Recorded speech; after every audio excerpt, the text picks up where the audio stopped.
Have you noticed that as you age, as you mature, certain values change and you are slowing down unwillingly without having to watch thousands of videos and listening to someone else's reasoning? Your body, your brain, I wouldn't say it slows down. I would say it just sees everything in more clear lens and more slowed down. I find that I enjoy more and more spending slow moments with my children, and I drag them into the same energy, into the same kind of zone. I want them to learn how to slow down as well and learn how to be in the moment and appreciate and understand the meaning of time and how fast it's going by. So in this video, I want to talk about slowing down, pacing down your life, and not necessarily if you are at a certain experience now and you're going through certain things in your life. It's not necessarily because of what's going on around you, it's more as what's going on inside you. I'm 8 months pregnant at this point, and I think my slowing down, it has a big connection to that, but generally not only necessarily because I'm pregnant. As human beings, we definitely tend to slow down as we mature, as we educate ourselves, as we understand more and more the meaning of enjoying every moment that you have. And I'm in the era of my life when I'm embracing this and I'm really learning to enjoy it and understand that not everything needs a sense of urgency, and you don't need to necessarily engage into every conversation, have every available experience around you, make sure your children have every available experience around them. My son the other day, since they got back from their grandparents, they've been on the go nonstop. I tried to get them into their extracurricular activities and back into school routine as soon as possible, because it's been weeks since they followed the schedule. So it was a bit challenging, but not impossible. And I enrolled my son in this new activity. They do like stretching and then they do some boxing. And I took him like 2 or 3 days in a row. And then on the following day, he was just laying down on the floor. I brought him from school and he just went to his room and he was just laying down on the floor. And I'm like, Gabriel, let's go. We gotta eat. You have boxing day. He's like, Mom, can I just lay down and do nothing? I don't even want to play. I don't want to do anything. I just want to lay down. And that hit me so hard. I'm like, you have to stop. You can't do that to our children, to ourselves, and to our loved ones. Definitely we need to learn how to slow down. Obviously it's tough for those who live in a fast-paced environment. I come from such a culture. We lived in Canada for like 20 something years, and it's a very much of a hustler environment. Regardless of age, everyone is hustling, everyone is on the go, everyone is trying to get something done. Since we moved to Spain, that definitely slowed down for me, because people have a less sense of an urgency here, and everyone is kind of, in comparison to Toronto, like at half speed. And I definitely learned to appreciate it in the last year, the amount of time people here spend actually enjoying the surroundings, being outside, going for walks, like really living in the moment and not necessarily thinking about 1,000 things on their to-do list. And this is coming from someone who is usually very productive, and regardless how many months I'm pregnant, I'm still have a household to run, so I'm a very productive person, and if I'm not productive, I feel guilty. It's, I don't know if it's childhood trauma or it's actually a blessing to actually have that set of mind that will not allow you to fall too far behind. Like, I understand certain things are okay to be put on hold, but there are certain burning situations, like I have children and they go to school. I can put it aside up to a certain point. Then, you have to face the music and you have to pick up the slack and be productive again. Well, it's a bit of a challenge to do it in this country because the weather is always nice. It's always sunny. It's always inviting for you to go outside, and really taught my whole family how to slow down and how to not rush, how to not necessarily honk at people in traffic, how to not necessarily speed on the highway.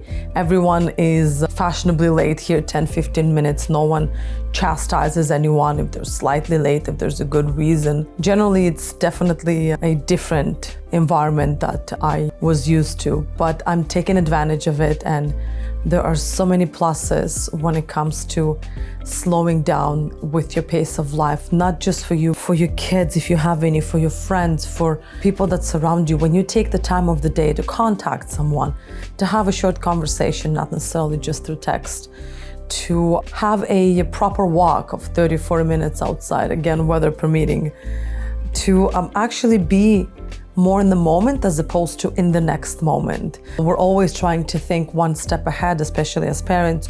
Oh, what am I cooking for dinner? I need to iron the clothes for the next day of school. I need to pack their lunches. Like, we're always thinking one step ahead that we're forgetting to be in the moment with our children or with our partner or with our friends, because we're always overloading our brains. But it does make a difference when you slow down to your brain, and when you're cooking, be in that moment. Think how your children are going to enjoy that particular meal, not 2 meals in advance. And generally, that practice taught me to kind of just slow down and stop necessarily thinking 5 to 10 steps ahead and be just one step ahead. One step is more than enough. You actually see a clearer picture of your family dynamic when you slow down. You see who starts a fight, who's spending their time in which way that you maybe can correct it, that you can be involved. Like, if I see my daughter on the phone, it's because I'm not on the phone. Because if I was on my phone all the time, wasting my time, then I wouldn't have noticed her. Or if I always was in a rush, I wouldn't have noticed what she does for me to correct her. So I kind of give her a reminder, you know what, it's been like 45 minutes or an hour and something and you're still on the phone, maybe you should take a break or something.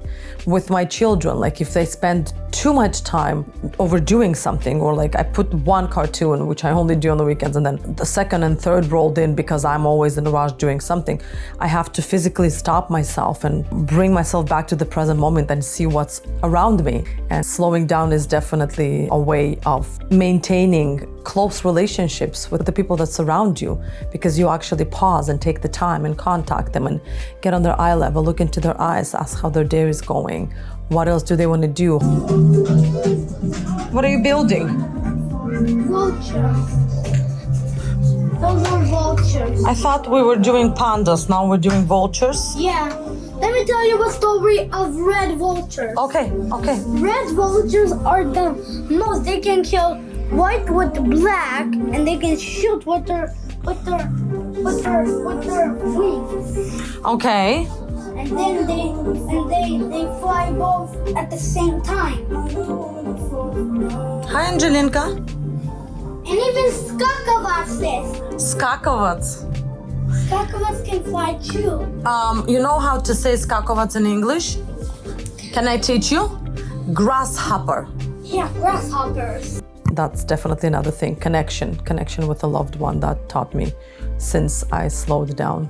Days seem longer when you slow down, and I know it might sound the opposite, but when you are actually being present in the moment, the time goes slower because you move slower. And it's something that I just discovered recently, because when I'm spending time with my children or reading them a book, the time goes by so slow.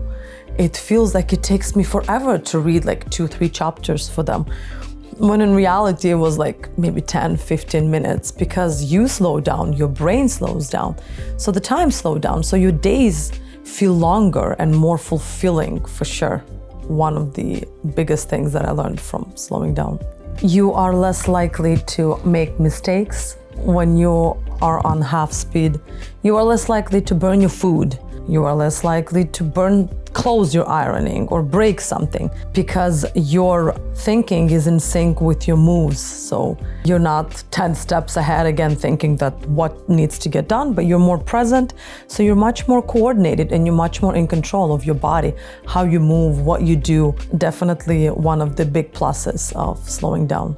Another thing, that's why I did it, to be honest, that was kind of forced. My doctor said that I need to start counting my baby moves, to make sure he's active enough. And for him to move, you need to slow down. So you need to sit physically and just put your hand on your stomach and just wait for the moves. And by doing that, me having always being on a run, had to physically stop, sit, couple times a day and just record the movements. And that really taught me that everything else can wait. These certain moments are definitely going to teach you that life is worth living. Other than that, I'm going to do my best to maintain doing my videos. I enjoy it. It's definitely one of my most loved hobbies. Above everything else, I miss dancing very much. Dancing will always be a big part of my life. This is something I can do all well into my pregnancy, and I'm hoping in a couple of weeks I can already have a little baby and relax a little. Well, it's not a relaxation per se, but my body can relax. I feel like my body was borrowed for 9 months and I cannot wait to get it back.